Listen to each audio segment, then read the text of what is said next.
गाम के पछिमा एक ठूठी रे पीपरवा से ठूठी रे पीपरवा से ताहि तारा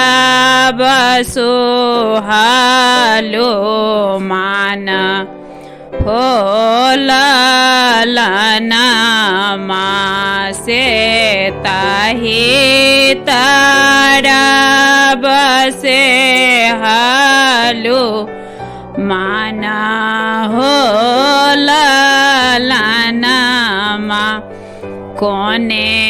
रंग लांगोटा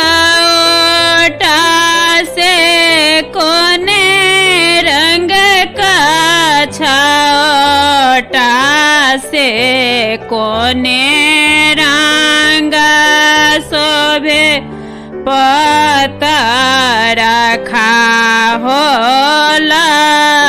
होललनमा से कोने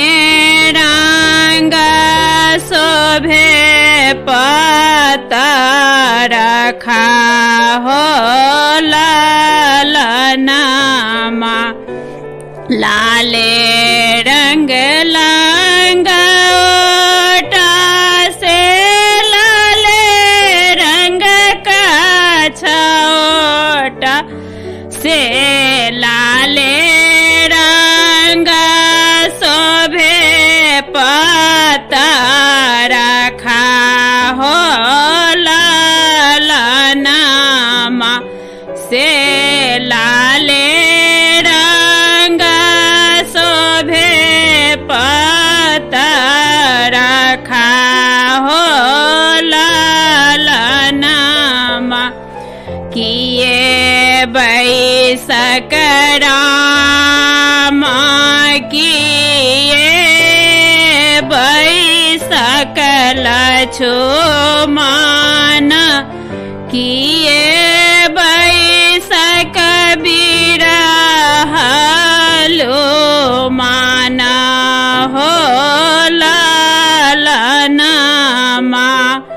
आसन बैसक राम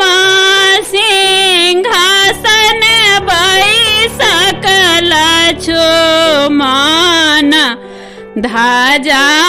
बैसक बिरहलो माना होललनमा से ध्वजा बैसक बिरहलो माना होललनमा किए भोजन राम से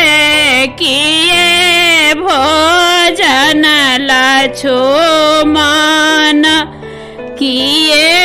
भोजन बिरहलो माना होललनमा पेरा भोजन राम की खोआल लक्ष्मण से लाडू भोजन बिरहलो माना होललनमा से लाडू भोजन बिरहलो माना होललनमा गाम के पछिमा एक